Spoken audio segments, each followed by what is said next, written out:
Hi there, and welcome to this installment of the video series on successful interviewing. My name is Michael Miller.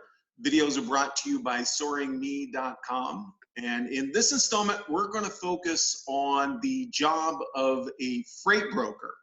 We have with us Jeremy Sumpman. Jeremy, good to see you. Hey, Michael, how you doing? I'm very well, thank you. Let's cover freight brokers, but before we get into the interview process and things of that nature, can you just give the viewers that don't know a description of what a freight broker is and what it does? Sure. And I think that most people don't know what a freight broker is. Very, very few people go throughout their life growing up or going to college thinking they're going to be a freight broker. This is a job most people don't know even exists. Most people don't think about how the products they buy get to where they're going. And if they knew the number of levels that are involved in getting a product from a producer to a consumer, it's dizzy. So what freight brokers do is they provide a service within that very chaotic industry of transportation. And so a freight broker has a customer. We'll call them a shipper. And that's just a person or a company that needs to ship something. Generally, something that's going to go in a tractor trailer. It could go in a smaller truck. It could go on a plane. It could go on a train. But for the most part, you're talking tractor trailer. So a freight broker has a customer. They're the shipper. And the shipper needs to move product. The freight broker doesn't have a truck. They don't own a truck. They're not a trucking company. But they find the trucking companies who will eventually haul that product. So that's where they're brokering the freight, right? So you need to ship 50,000 pounds of chicken thighs from Arkansas to New York City. And so you contact me as a freight broker, and I'll then say, sure, I'll do that. I'll give you a price based on what I know the market is doing.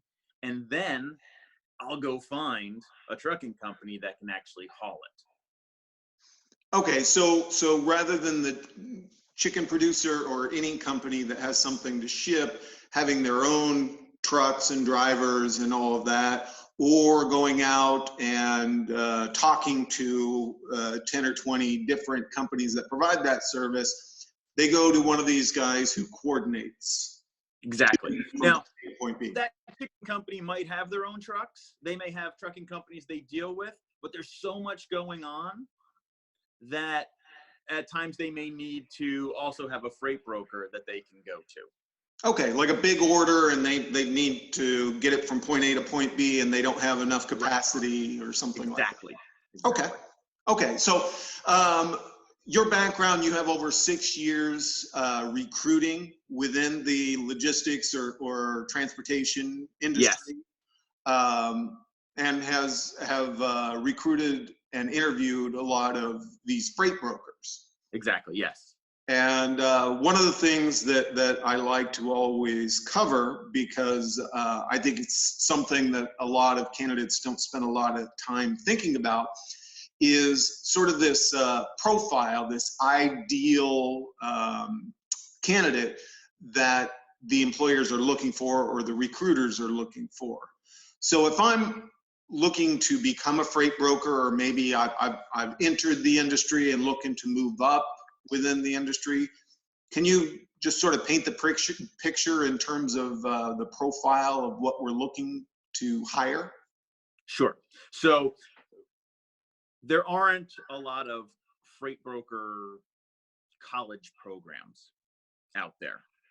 There are some freight brokering schools out there, and there may be some college university that has a transportation program, and freight brokering might factor in as a small part, but you're not going to come out of college with a bachelor's in freight brokering. Okay. So you may come out of college with a science degree. You might come out of of college with a liberal arts degree. You might not even come out of college. You could still be a freight broker.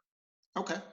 You don't need any kind of formal training to get into an entry-level freight brokering position. All right.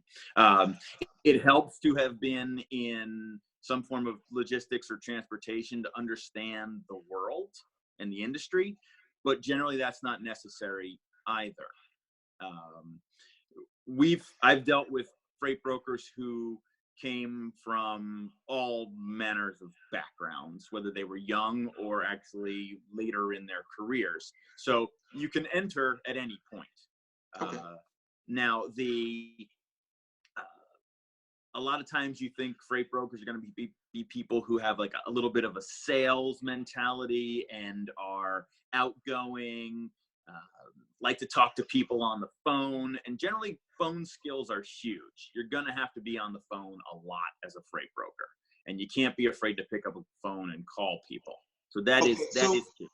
Just so I understand, that's because this person is going to be reaching out to different trucking companies, different companies that need to transport, and they need to persuade and work out a deal or something along. Correct. And where I would get to the real profile, the most important thing is the person who can work under time pressure, because you'll have that chicken company that needs a truck at that chicken plant within 8 hours.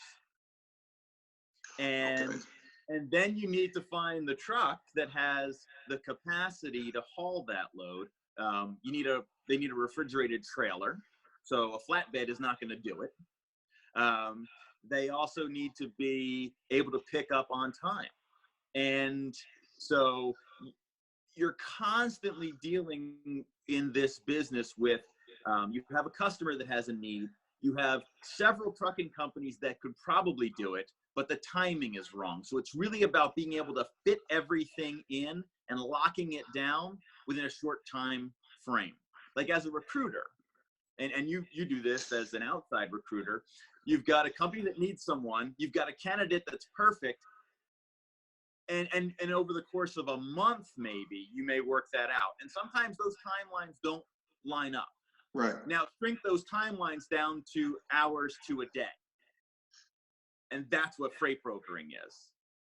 Okay, so you need someone that has a sort of innate sense of urgency because they've got that deadline. Yep. And then you need somebody that's really smart enough to understand all of the moving parts. And it sounds like you need somebody detail oriented so that they realize that, oh, I coordinated everything, but it needed to be refrigerated, and all of those little things are important. Yeah, detail is important, sense of urgency, and the ability to think fast and then make the calls fast. And while you're waiting on the chicken company so let's say you're waiting on the truck to determine whether they've got the capacity and whether they can really be there in time. But then they ask you, hey, can we come an hour later? So then you're back on the phone with the chicken plant. Hey, can this pick up an hour later than you needed it to? Okay. Well, our receiver might not be open by the time he's going to get there. So then you might be talking to the receiver, the person actually receiving this product. Can you stay open an hour later so we can make sure this deal goes through? So it's phones all over the place. So it also sounds like there's some negotiation skills that this person needs to have. Does that include price? Are they negotiating? Oh, yeah. Price all the time. It's always about price. So you're always working prices. You're always working schedules. So being able to, and then like you said, attention to detail, it has to ship at 0 degrees, or it has to ship at 30 degrees, or it has to ship at 40 degrees. Those are really important details that need to not fall through the cracks in this scenario. Okay. A lot of stuff I didn't know. Thank you. So anything else on the profile? Because I wanted to ask you about the interviews. Okay. So I would say in general with freight brokers, anybody can do it, but it's not for everyone. So no one should exclude themselves from pursuing this because they don't think they have the background or the exact skill set. Because there are people with very different personalities who can be very successful in this job. That said, this business isn't for everyone. So they have to be the people who can handle that sort of pressure. Yeah, I was about to say, it sounds like there's a lot of pressure involved. As you were talking, also just wanted to ask you very generically, I imagine that with that amount of pressure, these guys are fairly well compensated. Absolutely, they can be. And there generally, though, is it takes time to get there. You're not going to be making a lot of money overnight in this industry. Okay, so you come in entry level, you prove yourself, you gain experience, and you can move up into positions that are going to be a lot more lucrative. Right, and you might move up in terms of responsibility, but there are plenty of brokers out there who manage no one, and yet they've got a great book of business, and they're kind of just watching their own lane, and they do well in terms not of career progression, but in terms of financial progression. Okay, because they get sort of repeat clients and that sort of thing. Absolutely, they've got a great book of business with a good mix of customers, and then they have trucking companies who they can call immediately because they know Zach from ABC Trucking is going to want that load out of Sioux City, Iowa on a Monday morning. Okay, so there's a lot of relationship building. Absolutely. Okay. All about relationship building. Very interesting. All right, so let's talk about the actual interviews. Whether I am entry level trying to get into a freight broker, my first job, or whether, as we were just talking about, you've got a little bit of experience and you want to move up within the industry. What can you tell me as far as common mistakes that candidates make in the interview? Okay, and now this probably is something maybe not at the level that you recruit if you're doing C-suite kind of stuff, but the biggest mistake I see that candidates make is they flake on the interview. Like a no-show? Like no-shows. I am amazed at how many people no-show an interview.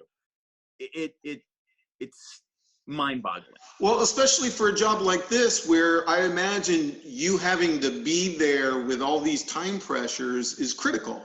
Yes. Now, on the flip side, they've done me a favor when they flake. They selected themselves out. They've selected themselves out. Now we know not to waste our time. But I'm amazed at how many people are no-shows for a phone interview, and then how many people do well in a phone interview and then flake on the in-person no-show. Now, are these like no call, no show? It's not like, oh, something came up. Disappeared off the face of the earth. Okay, just so the viewers understand, these are candidates that I would never work with again. And I imagine same in your industry, the transportation industry. It's a huge red flag in terms of what type of employee this person's going to be. Right. I was never expecting that to happen because I assumed that was the bare minimum of professionalism, right? Yeah.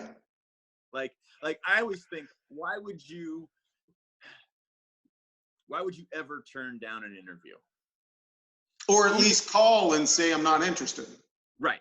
Call and say you're not interested. Now, time zones, people flake on a time zone. That happens. But I'm talking about the people who didn't even call later and say, I am so sorry. You know, when you said noon, I was thinking Eastern, and I was, and you were thinking Central. I get that. That happens. But the flake out amazes me. Wow.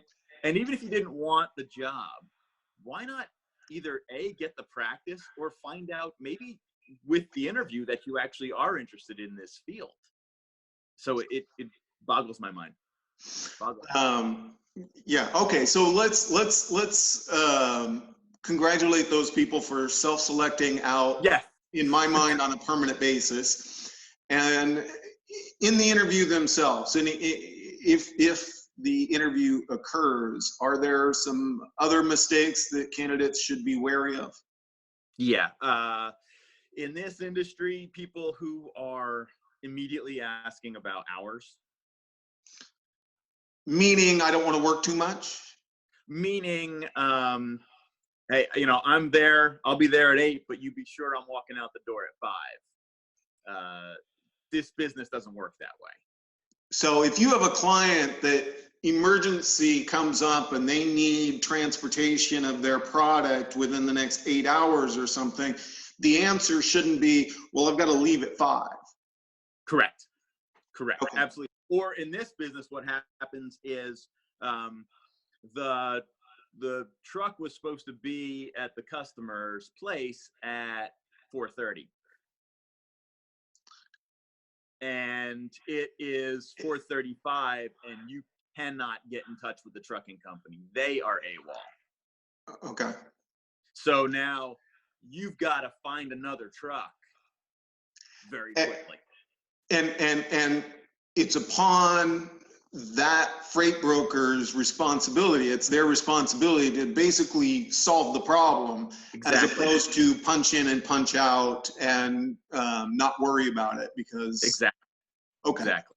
That's when you're going to stay late and figure out a solution. And that's one of the reasons why a customer would go with a freight broker rather than a trucking company. Trucking company, hey, the truck broke down. Sorry, I don't have a truck for you. And no alternative. Whereas a freight broker can call someone else and solve your problem.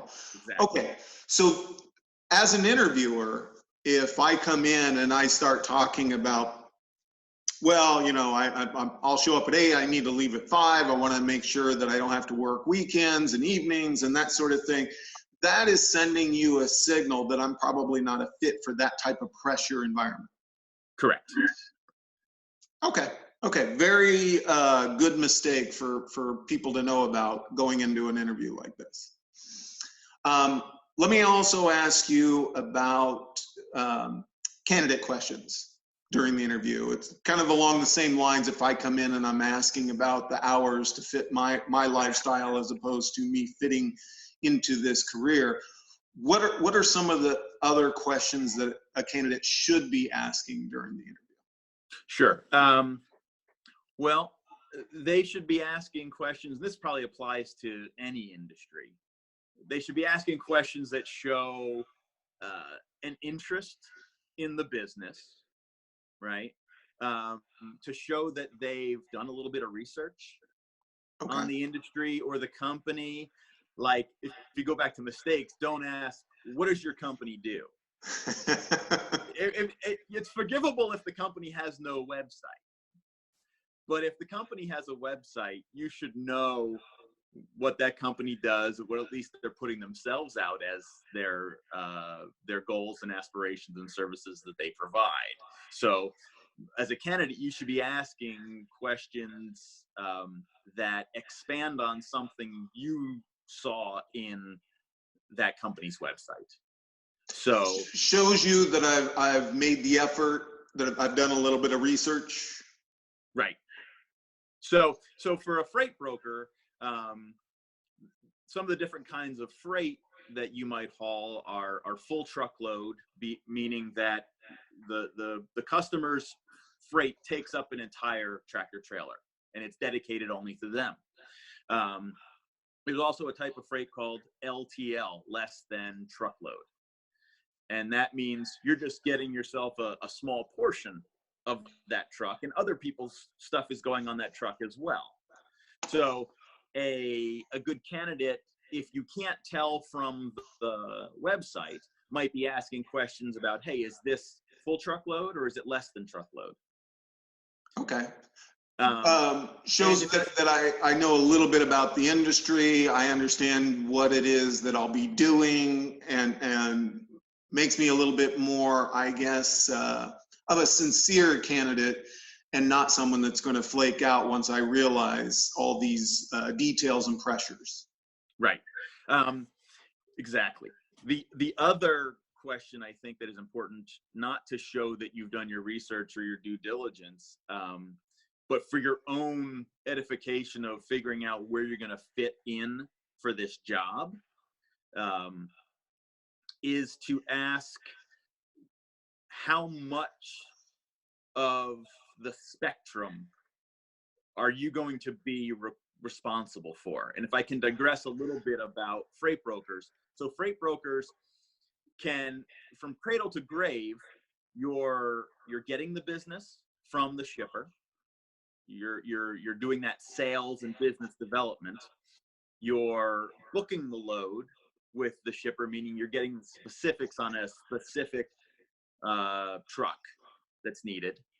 Then you're covering the load with the trucking company.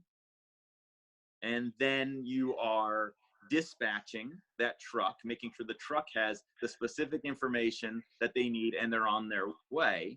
You're checking them in when they get to the pickup, and you're checking them in when they get to the destination. And you might be tracking and tracing them along that route. If it's across the country, you might need to be checking on them several times a day to ensure they're on time. And then finally, you're letting the customer know, hey, it's delivered. So that's a big spectrum that sometimes one freight broker handles all of that. Okay. Right. That is a lot. Now, sometimes there's a sales team that's developing the business. Then there's someone who is booking the loads with a customer that's already been gotten by the company. And then there's someone who's a separate person who's finding the trucks and booking those trucks on the load. And then another person who's tracking and tracing the load en route. So you want to find out how many of those pieces are you going to be responsible for? Okay, so in a larger outfit, I maybe get my first job and I'm only responsible for the business development of talking to these companies that need to move something. And I just do that all day long over and over again. And then I turn it over to another part of my team who handles the rest. And Yep. Maybe I enjoy that. Maybe I interview for my next position and then I have to do everything from beginning to end, and I wouldn't enjoy the other aspects of it enough. So there would be a question, as you're suggesting in the interview, that would help understand whether I'm going to enjoy sort of that ratio. Maybe I only get to do the part of the job I like a small portion of my day. Right. Okay. Exactly. Because sometimes you have that sales-oriented person who's great with the relationship building, but they're not the detailed person. So some companies just have people tracking and tracing, making sure the temperature is right, and they're happy doing that. And then the salesperson doesn't have to deal with that portion. So as the candidate, you need to know, are they expecting you to be are they expecting you to wear all those hats and have all those skills? Or are they just looking for a very narrow focus? Okay, excellent. Makes perfect sense. I learned a lot about a subject that I am not familiar with, so I appreciate your explanation. It's a really wild industry, and the levels of it are like I said before, mind-boggling. That there are so many middlemen or women in this industry. Well, it actually does remind me a little bit about the recruiting industry, because it seems to be sort of behind the scenes. Not a lot of people, as you said in the beginning, think about how something they buy got from point A to point B. And there's a lot of people involved in getting it there. Yeah. And you, as a freight broker, you want to develop those relationships with the trucking company. So you're putting your customers' freight, your customers' very expensive freight, on a trucking company you've dealt with and you trust. But at the last minute, you're dealing with whoever you can get on the phone sometimes. And so you're putting your customer's stuff, your own reputation in the hands of someone you've never met and you have zero control over. Fun. Talk about stress. Yeah. So it's similar to in recruiting. You can do all the due diligence that you do with a candidate that you're sending to your customer, but you have no control over that person. Ultimately, you have to just trust. You have to trust. They may show up, to the interview. They might make you look good. They might make you look really bad. Exactly. And so I think that, there's a lot of similarities that I see. Before I let you go, are there any other suggestions, whether I am someone trying to break into the field of being a freight broker, or I've gotten a little bit of experience and I'm trying to move up? What suggestions would you give someone like that? So for the person that's looking to maybe move up in the industry, I would say be very careful of non-compete agreements, because those exist in the freight brokering industry, and some companies are fairly lax in, they may have had you sign one, but they're fairly lax in terms of enforcing them. And then there are some of the larger freight brokering companies are extremely strict about those non-competes. And so just for anybody who's never experienced it, because this again is something that is common in recruiting as well, where you work for a firm that has clients and candidates, and they want to protect themselves from you getting trained and work for them, and then going out on your own or going to a competitor and stealing their clients and candidates, or in this case, the trucking companies and the clients. So you sign a legal agreement that usually says something along the lines of, for 12 months after you leave or something like that, you will not participate in this line of business, or you will not contact our clients, or something along that lines. Right. Now, sometimes the concern is purely about stealing those clients. And so if you don't steal those clients, you can still work in the industry. But then some of the other ones are like, you can't be a truck broker. You don't even want to look at a truck on the highway, or we'll come after you. Whether they will or not depends on where you fly under or above the radar. And probably the states, some are more strict on that enforcement than others. Different rules for that.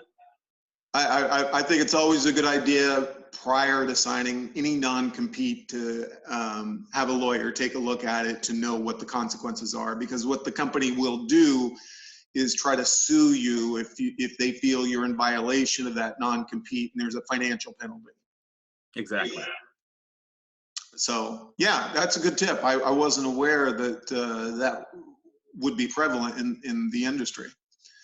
So that would prevent somebody from moving up, because I couldn't go interview with Y company if I have a non-compete from X company. Y company won't want anything to do with me. Correct. And I would suggest to anybody getting in this industry, or any industry, when you sign that non-compete, get a copy of it. Yes. Because 2 years from now, if you then try to ask your boss, hey, about that non-compete I signed. Oh, when are you planning on leaving? Exactly. And in the freight industry, if you were to question what your non-compete says, they're instantly going to think he's jumping ship, he's taking all the customers. The answer will probably be clean out your desk and step away from your computer. Yeah, we don't want you to have any phone numbers or contact names or anything of that nature. So if you do sign a non-compete, keep a copy. Absolutely. Okay, excellent. Jeremy, again, thank you very much. Learned a lot. Hey, my pleasure. This was fun for me too. Okay, good. So again, let me remind everybody that this video is part of a series of videos brought to you by soaringme.com. I always want to recommend that you share this with your professional network, and sincerely hope, whether it's this industry or something else, that you get the job that you're interviewing for. Best of luck.